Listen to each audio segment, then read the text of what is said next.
If you go to squarespace.com and head to the templates page, things are going to look pretty much exactly the same as they used to. You still have a bunch of different templates to choose from. It doesn't matter which one you choose to start with. Every single template that you choose, you would be able to create any one of the other designs, no matter which template that you start with. So I'm just going to choose this one based on the color scheme that ultimately I want to go for. And it may look exactly the same as I start this up, but I'm going to call this site Fluid Engine because in today's video, we're talking about the brand new editor that Squarespace just released called Fluid Engine. So things may look the same right now, but they are completely different. So if I edit this section on the page here, we no longer have the classic editor where we could drag blocks into the columns and drag them into rows. If I hit G on my keyboard after clicking on this section, I can bring up the grid. And you can see that now Squarespace is using this grid layout. And as you drag blocks around the section, they're going to snap to the different cells on the grid. And you can also resize the block and it'll snap to the different cells on the grid. So you have a lot more freedom in terms of where you place blocks in the section. But kind of the downside is it takes a little bit longer to set things up. Where Classic Editor kind of just automatically organized things for you in columns and rows, with this Fluid Engine, you have more flexibility in terms of the design, but it's a little bit more challenging to get things to line up exactly how you want them to. So let me illustrate this by just going and adding a new section here between these two sections. So I'm going to go ahead and add a blank section. Now I'm going to edit this section and change the background color. We'll do this light tan color. And the first thing I'm going to do is go ahead and hit G again. I like seeing my grid available, and I'm going to add a block. And the first thing that I'll do is add a text block. So we're going to recreate this layout up above, but we're going to do it from scratch. So the first thing that I'm going to do is add a title. So this is my title. Super original, and I'm going to make it a heading too. Now you can see the text wraps depending on how many grid cells you've selected, and it does give us a halfway line here. So I'll just drag out this text block to the halfway line. That way, as the screen gets smaller, obviously this grid is going to shrink a little bit, and I don't want my title to wrap on smaller screen sizes. So the wider that you make a block, like if we just dragged it to the edge here, as the grid gets smaller, it's going to wrap sooner. So it's better to have more room outside of your text block, so that way as the screen gets smaller, the container is still big enough and the text won't wrap. So just a little best practice there. So for me, I'm going to drag it halfway, and then I'm going to drag the bottom all the way up, and it'll do a little red line when you can't drag it up anymore. So there's my title. The next thing that I'll do is just go ahead and add a description. And I found it's best to add a description to the same text block as the title.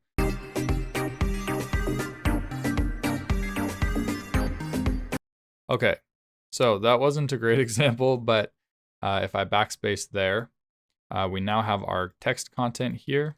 So I'll add more text content. And lastly, I'll go ahead and add a button. Now, what I'm going to do before that is I'm going to add an image to this section, and I'll drag that over here, and I'll drag it down. And as you drag it down, it'll add more rows to the bottom there of the section. So that's kind of cool. So also, if you click on the section, if you have empty rows at the bottom of content, you can drag this little toggle in the bottom right, and it'll add more rows or it'll take away rows. I wanted to select previously uploaded images, but I'm going to just go ahead and add one from Unsplash. So that'll load in there. So notice I've added this text block first, and then I've added this image over here. And then I'm going to go ahead and add a button block down below my text block. So if this were the classic editor, Squarespace would have grouped this content into a column and this content into a column. So we would expect that it would wrap with the content, then the button, and then the image. But if we go down to the mobile view, how Squarespace aligns blocks on mobile is it stacks them based on when the block was added to the section. So because I added my text block first, my image block second, and the button block third, it doesn't matter where I've added them on desktop. It's all about the order that I've added the blocks in. So that's how the stacking order is determined on mobile.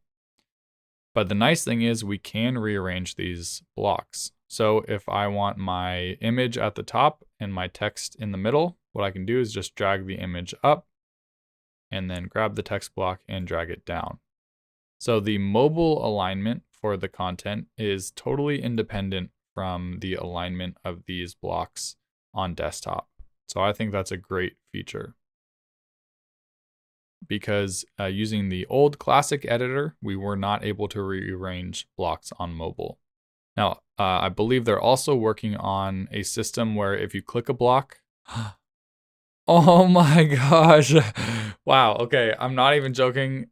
This just came out, like as I'm recording this video. They did not have this yesterday, so this is super sweet. This is a legit reaction. Oh, thank goodness. Okay, so this is gonna make blocks.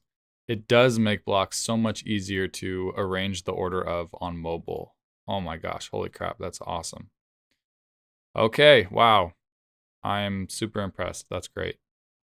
Okay, so that's important to note is that the block alignment can be totally different than it is on desktop. Also, we have total freedom of overlapping blocks too now. So like you can create a cool like image collage effect. So I'll go ahead and just add another random image here. And while that's uploading, I'll show you there's two different image settings that you can choose.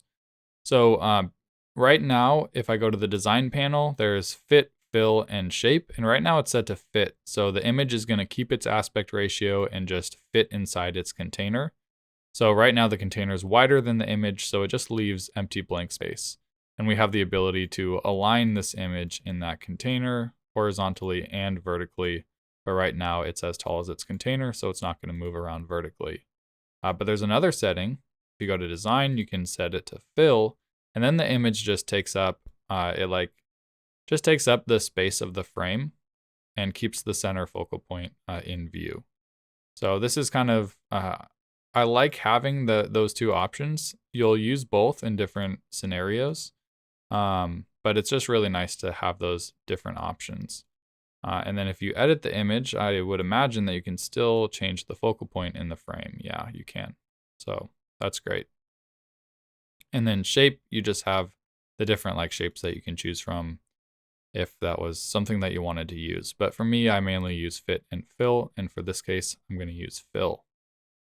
So if we go back down to mobile, okay, so because I added that image block last, it's now added it to the bottom. So I can just repeat that kind of like collage overlay look on mobile, which is very cool. So I'm just going to do something like that. I'll drag this in one. And then I'll drag this content down. And one thing to note is there's like some extra space. It's tempting to overlap blocks. Like see how this button is now very close to the text. So let's say there's like extra space at the bottom of this text block.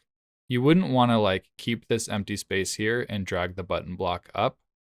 Now these two blocks are overlapping. Strange things can happen. So it's really important, especially for your text blocks, for any block.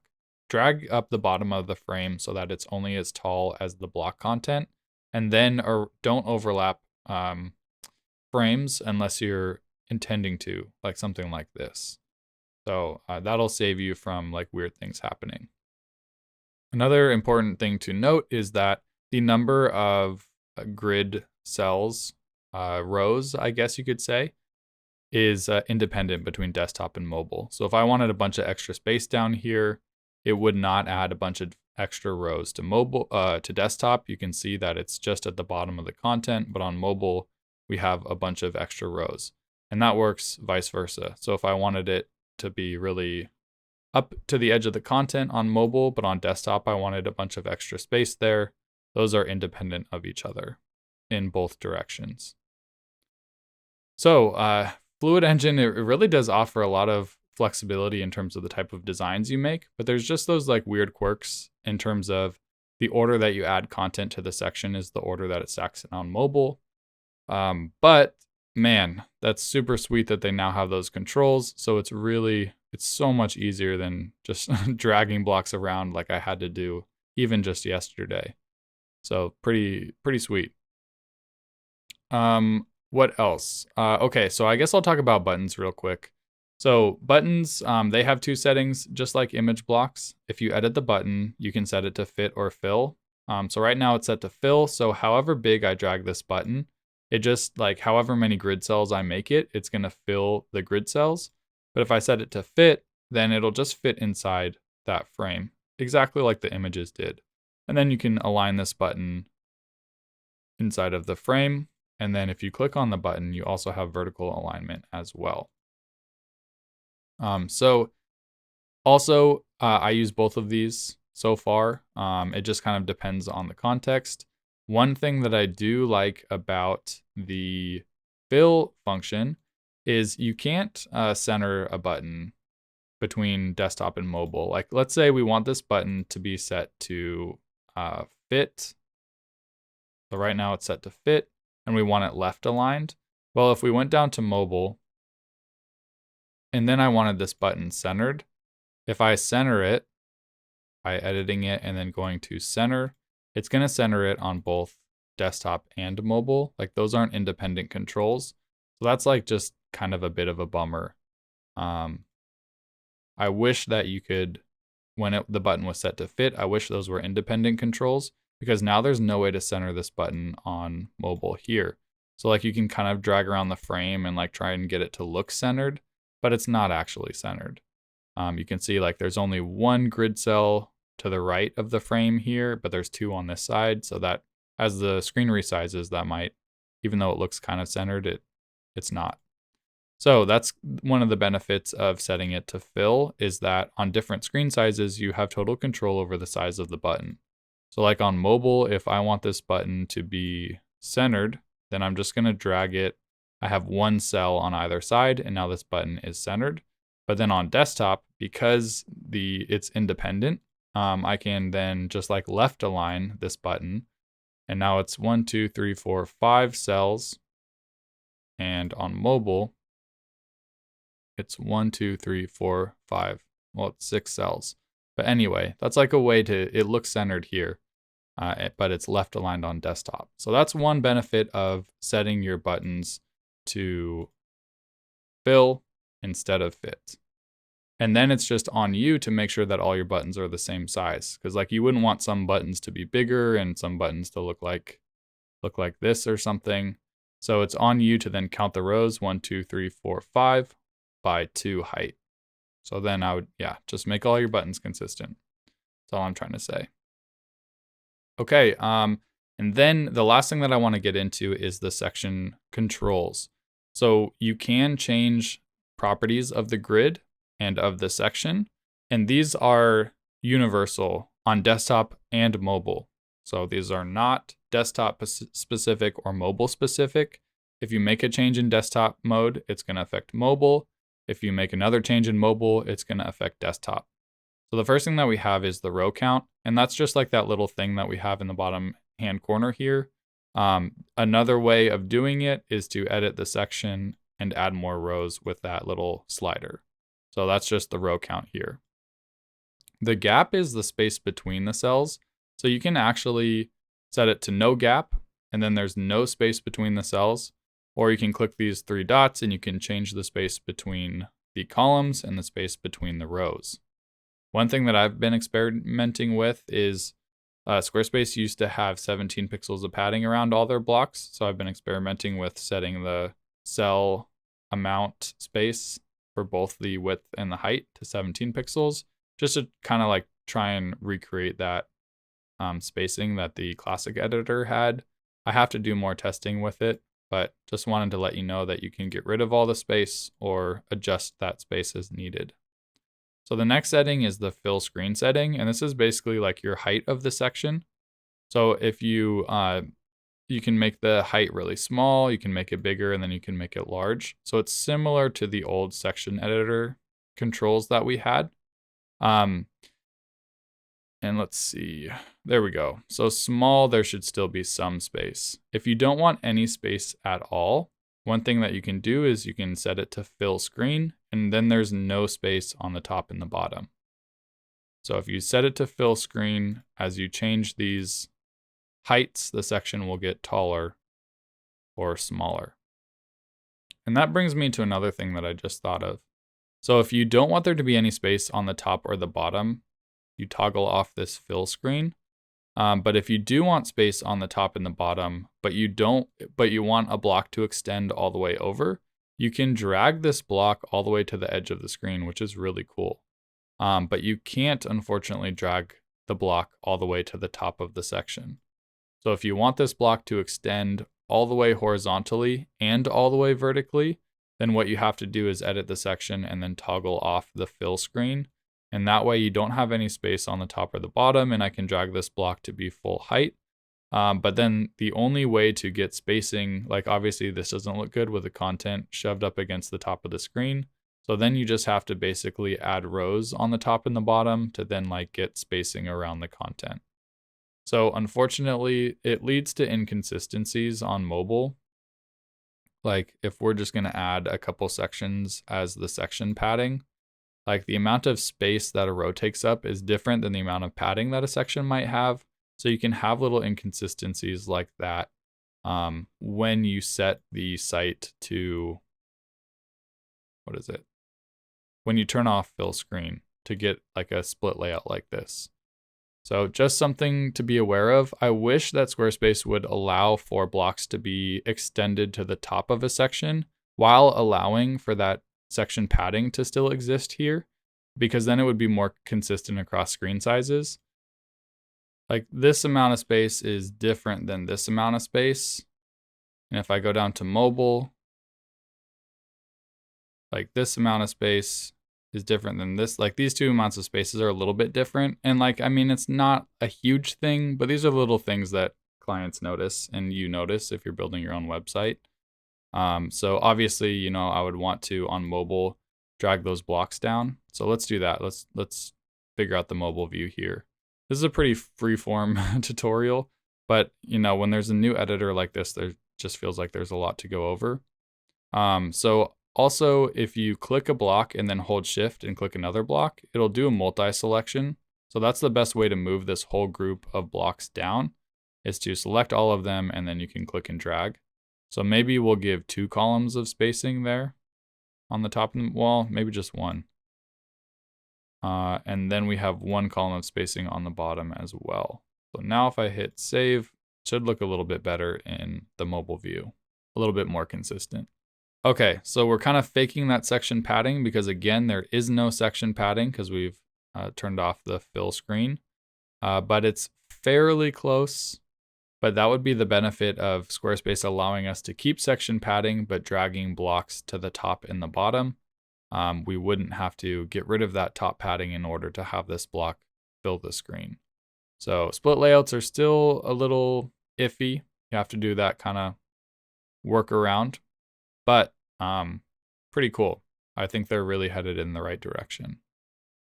So going back to the section editor, let's say we have fill screen toggled on.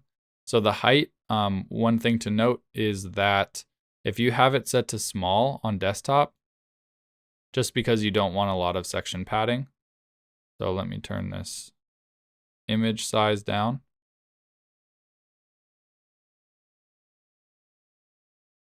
Okay, so if you have the section height set to small, if you go down to mobile, it's gonna look like pretty small. So if you were like, oh, actually I want more section padding, I'm gonna set it to medium on mobile. Again, that's a universal change, so across desktop and mobile. So you can see it really adds a lot of space. The section padding really increases, the section height really increases when you go from small to medium. So just something to be aware of as you're going between the viewport sizes. And then you also have your alignment here, so you can align it to the middle or align it to the bottom. We had those same controls back with the classic editor as well. So, you know, it's completely changed, but I think they're trying to keep the spirit of it and just give users more flexibility, more just ability to create more custom designs, I guess, more easily. Right now, it does feel a little bit clunky. So it does take some getting used to. And then like, okay, so here's a good example of where it's kind of funky. So ordinarily, if we were to resize the text block in the classic editor, like the button would just automatically move down. But as I shrink this text block, it's just, this block is not affected. So that's something to note too. It takes a little bit of extra work because I have to, the text wraps as I resize this. Now I have to drag it up, and now I drag my button up. So it's a lot more clicks than it used to be. So that's just a little bit of a downside, I feel like, of them giving us so much more flexibility. It is just different. It's very different. But it's important to note, like 7.1 was very different in terms of the site design process than 7.0 was. And a lot of people really didn't like 7.1 at first, the new editor update. And then they started using it and they're like, wow, I really like the color panel and the section themes. So this is another really big change that they've implemented. You know, change is hard sometimes, and there's a lot of things that I think need to be worked on. But as we already saw, they're working on tons of updates to make this a really good product. So I'm very hopeful for the future. It is a little bit janky at times. Okay, one thing I want to show you is the in-between sizes. It would be great to have a tablet breakpoint, because as we resize the screen, the spacing can get really wacky. And I know this is something that Squarespace is working on, but let's just look at the section that we built across screen sizes. Already, the button is getting pretty wacky. And there's not really anything that we can do about that. And then you can see the spacing on mobile is just really bad. And I know Squarespace is working on that as well. So unfortunately, there's nothing that we've done wrong. You know, there's just like a lot of space. And there's nothing that we can do about that right now, unfortunately. So hopefully they implement a fix for that soon. But when you actually go to like the mobile editor, it doesn't look quite as spaced out as it does as you're shrinking the screen. So not sure what the discrepancy is there, but I'm sure that they'll implement a fix soon. Anyway, that was long and rambly, but it was very freeform and hopefully informative, going over some of the features of the new Fluid editor compared to the old classic editor. So if you enjoyed this tutorial, let me know. I'm going to have tons more Fluid editor content coming out now that we're allowed to talk about it, now that it's public. So if you're interested in learning more about Fluid editor and best practices, then consider subscribing to the channel, and hopefully I'll see you in the next one.